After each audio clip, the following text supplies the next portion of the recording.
Hey, what's up? What's up, guys? This is AJ. Today, in our POLITY series, we are going to discuss National Commission for SC and ST. Okay, so let's start. First of all, National Commission of for SC and ST is it's not a statutory body; it is a constitutional body. Okay, earlier it is used to be a executive body. Okay, so in 1978 and in 1987, in two times there was a resolution. Through that resolution, government have established National Commission for SC and ST. Earlier it was a combined body. Okay, so there was only one body which was used to talk about the what should government do for STs as well as STs. Okay, so that was the earlier case, but through 65th amendment in 1990, they have given it a constitutional status. Okay, then so now it is a constitutional body, and in 89th amendment they bifurcated the bodies. Okay, so now we have a separate body for National Commission for Scheduled Caste, and you have a separate body for National Commission for Scheduled Tribes. Okay, so these bodies were created in 2004 through 89th amendment act, which was passed in 2003. Okay, so remember this. So now we have two articles which talks about the two different bodies. The article number 338, okay, which talks about the National Commission for SCs, and article number 338A talks about the National Commission for ST. Though these we have separate two bodies, we are not going to make separate videos for two bodies because they have somewhat the same functions. Okay, there is only one minor difference that we will discuss in later slides. Okay, so now remember, we have two bodies. Earlier there was a executive resolution through they formed. Okay, so now they have a constitutional status. Okay, now we have two bodies through by the 89th Amendment Act. Okay, so let's see what is the composition. Again, you will have one chairperson and vice chairpersons. Okay, and there will be three other members also. Okay, remember that this composition is very easy to remember. Okay, so these members were appointed by the president, okay, by warrant under his hand and seal. Okay, this is just a statement, no need to remember that, but just remember these people are appointed by these all people are appointed by the president. Okay, so what are the terms of their service and tenure of their office. Okay, these services and tenure is determined by the president. Okay, nobody else is going to determine, like these in case of CAG, see, the whatever the conditions of their persons will be determined by the parliament, but in case of SCST commission, okay, so these conditions are determined by the president. Okay, remember that. Again, how to remove this guy, president can remove them. Again, if there will be a misbehavior, the case will be transferred to the Supreme Court, and Supreme Court will decide whether that particular person misbehaved or not. Okay, so remember that. Again, one more thing is that right now, as I told you earlier, the office conditions are determined by the president. So now we have a condition that to become a chairperson of these bodies, okay, that person should be belong to that scheduled caste or scheduled tribe. Okay, so these things were not mentioned in the constitutional amendment. Okay, remember that, but they have given power to president to determine the office conditions. So under those powers, president have established one some rule that person who is going to be a chairperson of these bodies will be belong to those categories. Okay, so ST commissions here chairperson will be from the belong to the ST caste, as well as the chairperson of the SC will be from the ST caste. Okay, so this is the thing, remember that. Again, what are the functions?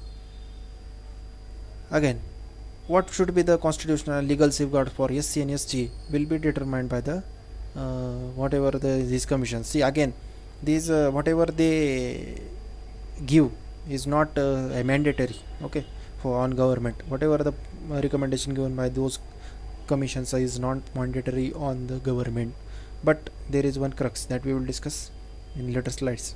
Again, inquire into specific see, this is not a concepts, this is cases. Okay, so into specific cases, they can inquire and see whether there is a atrocities are against the SCs or STs. Okay, so in this particular cases it can inquire, it can participate and advise again to participate in the debate if there is a debate going on in the government, whether to what one should do to better uplift the SCs and STs. So in that debate it can participate and it can give its valuable advice. Remember that. Again, it's annual report.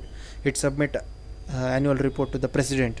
Again, this so one more thing you need to remember here is that, see, again, if the commission is developing a report which talks about annual report for year to 2017 and 2018. Okay, so it can submit that report whenever it wants to submit. Okay, so there is no time limit.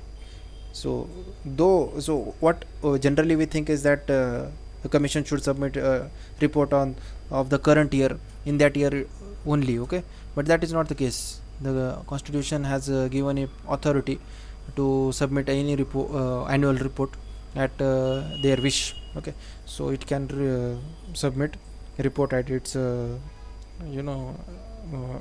at its will, but this report will be submitted to the president. Then president will present that report in the parliament. Okay, then there will be discussion, and we have to see the recommendations given by the these commissions. And again, there's one more thing. President can give some special tasks to these commissions, and this commission has to discharge those functions also. So this is the overall functions and powers of this commissions for SC and EST. Again, see, again, remember annual report, as I told you earlier, that it submits annual report to the president. Can submit if they think, means what, that whenever they wish to submit they can submit. So that they will prepare, what is the motto behind this kind of provisions is that the commission will thoroughly inspect the whatever is the conditions of these SC and STs. Okay, so that's why there is no time limit. They can submit the report whenever they think, but they have to create an annual report.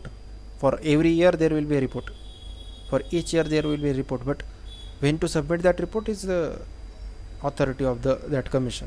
Then memorandum of actions taken on report means what, not only we have to discuss the recommendations of that commissions, but government has to produce the memorandum of action taken on the report.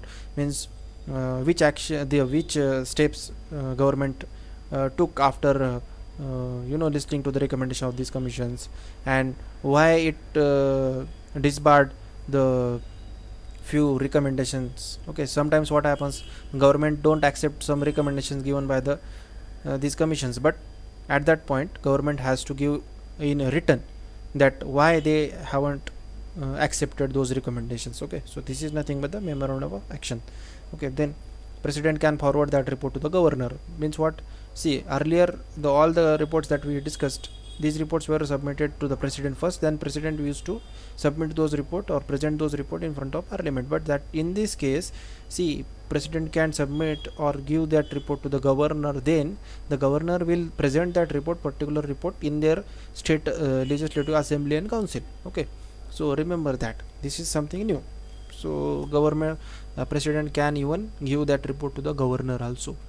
You remember. Then powers of these commissions, like they can summon persons for examining him on oath. Okay, then they can demand for any public record in any court or a office. Okay, then they can examine the witness and document. Then government again, they have a constitutional status, so government, if wants to do something for the betterment of the SCs and STs, then they have to consult with these commissions. Okay, they are required to consult with these commissions.